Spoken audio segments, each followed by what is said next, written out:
Residents came out in force to tell city officials they have had enough. They say something more permanent needs to be done about drug use and encampments at Mass and Cass. Tonight, Brandon Truitt spoke with residents who shared shocking stories of how the crime has spread into once quiet neighborhoods. Some city councilors want to classify the drug use at Mass and Cass as a public health emergency. Now, Boston's health commissioner pushed back on that idea, but more than 130 people showed up to speak. I guess Mass and Cass is Massachusetts Avenue and Melina Cass Boulevard. I never heard of this. Esau's always trying to put some whack ass slang, man. But this is located in Boston. And they're fed up.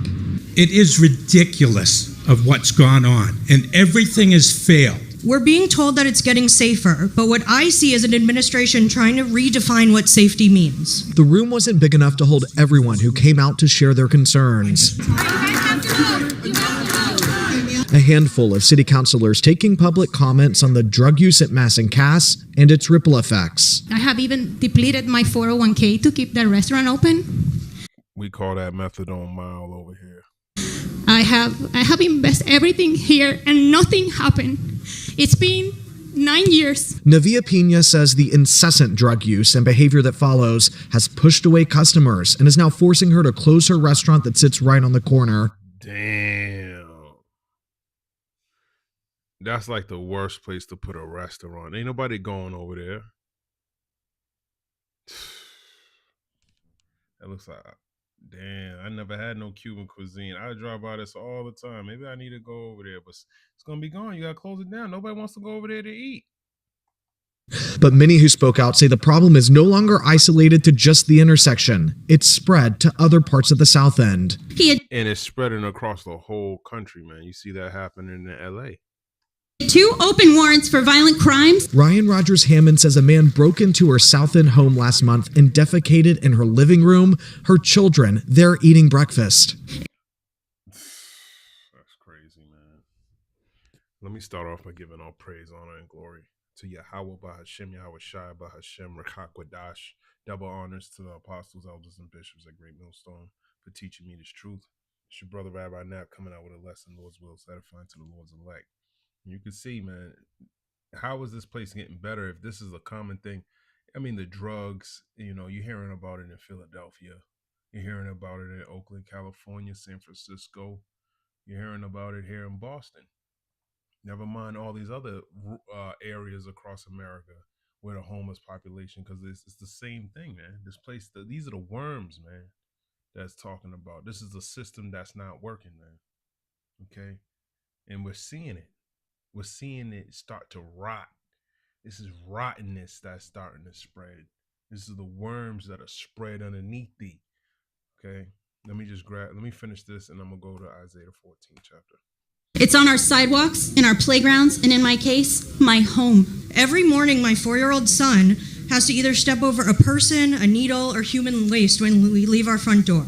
Does that sound familiar wherever you're at? You should be thinking about that. Now, when I was growing up, there was needles and things like that. It's not like heroin wasn't being used back in the 80s, man. Of course, crack cocaine and things like that. But even the crack pandemic or epidemic is nothing like what you see, this fentanyl shit, man. This is worse than that. We're living in a worse time than the 80s, and it's 2025, man. That says a lot about the direction this country has been going in since the crack epidemic. This is daily reality. It happened to Emily Schleer too. She had an attempted break-in just this week, months after a woman set up shop in her home for days when she was out of town in July. Set up shop in her home? What? Not in the brownstone building. Like, this is crazy, man. You paying all this rent just for someone to break in shit in the middle of your lawn while in the middle of your living room while your kids are eating breakfast, man. And this is Boston. Boston's supposed to, our license plates say the spirit of America, man. So that's very symbolic of how this place is. It's rotten, man. It's rotten, especially if it's happening here in America. I mean, here in the Massachusetts, because this is the ideal state. You know, you get diversity, you have all these great prestigious colleges, you got plenty of jobs, some of the best hospitals and doctors work here, but yet look at the type of shit you got to deal with. In my home, slept in my bed, stole more than $10,000 worth of belongings, and was out of jail again within a week. Residents offered up solutions ranging from a crackdown on arrests to longer-term treatment programs and stepped-up police presence, saying what's happening here hurts the entire city. And the police, when they deal with these people, they understand they're a hazard. Okay, they're walking around with needles on them. They have diseases like Hep C, HIV, other who knows what else. What's the other one? I forgot the name of it. The one where they kind of put a needle under your skin. Tetanus. I think it's tetanus. They got weird shit, man, because they're not going to the hospital like that unless they OD. You know, and they're not coming back to go prescribe this and you know, get they're not doing all of that. Okay, they they'll just go back outside and get high right outside the hospital as soon as they get cleared to leave the hospital. They'll stay out there. As soon as they leave, they're still out front of the hospital for weeks and months. Feel like something needs to change or something needs to happen, but we don't know what to do. It's worth noting, Mayor. First of all, it's going to get worse because they put a big strain on the medical system here, because a lot of people come to Massachusetts because of our medical system. You know, you get free health care up here. They make it very accessible, but with these different decrees that Duck's putting out, you're gonna have to pay, man.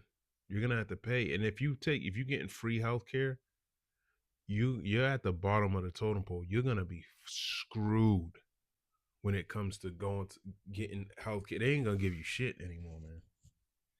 They're gonna require you to at least have a job just to be eligible for health care. Okay, so there's gonna be some requirements to your health care. Before it was free, now you gotta have a job, you gotta work. I'm just giving some examples of what they could do. You gotta work at least part-time. Then it's gonna be full-time. Then it's gonna be shit. If you can't afford it, you won't get it. Who was not in attendance tonight. Her opponent, Josh Kraft, did make an appearance, but he did not speak. The counselors here say they're going to take what they heard and hold another meeting in the future to announce any potential policy changes. In Boston, Brandon Jewett, WBZ News. Wow, that was powerful testimony, Brandon. Thank you. Hey, That's what it's gonna be, man. That's what it's gonna be, man. It's gonna be tough. It's gonna get hard out here, man. Okay, so Salaki, I'm supposed to go to Isaiah. We gotta get stronger in this truth, man. Because I don't see what even that's the homeless people. It's gonna be tough. But it's gonna trickle down. You already got the full-time job, so it's gonna cost more and more. It's gonna break you too if you're in the middle. If you middle wage or whatever the fuck you call it, middle class, you're gonna be screwed, man. Okay, Isaiah 14:11, thy pomp is brought down to the grave, in the noise of thy vials. The worm is spread under thee, and the worms cover thee. That's right, the worms are covering you because you're deteriorating. Okay, a sign of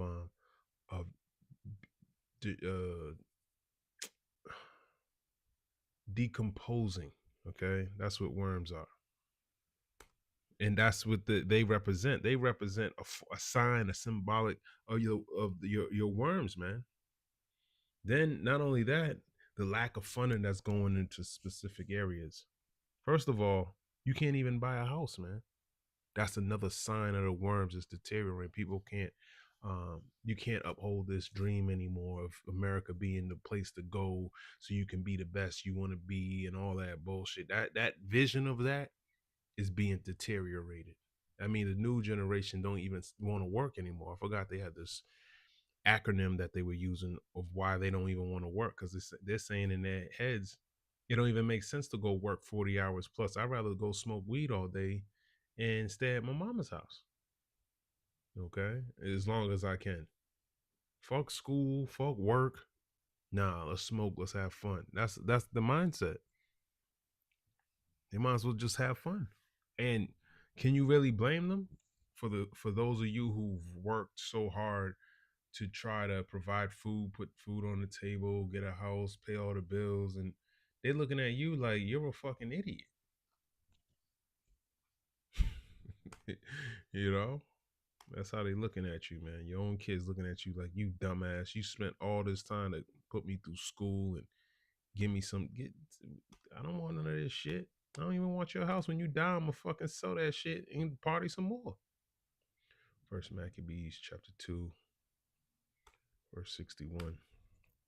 And thus consider ye throughout all ages that none that put their trust in him shall be overcome.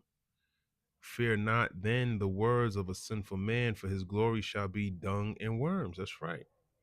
His glory shall be dung and worms. Okay. The words of a sinful man. Today he shall be lifted up, and tomorrow he shall not be found, because he's returned into his dust, and his thought is come to nothing.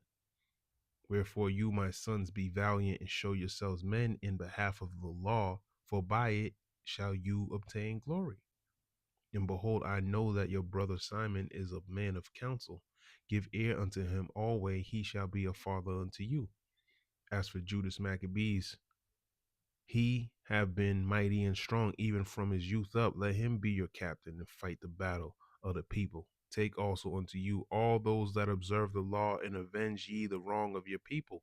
Recompense fully the heathen, and take heed to the commandments of the law. So he blessed them and was gathered to his fathers, and he died in the 146th year, and his sons buried him in the sepulchre of his fathers and at Modin, and all Israel made great lamentation for him. So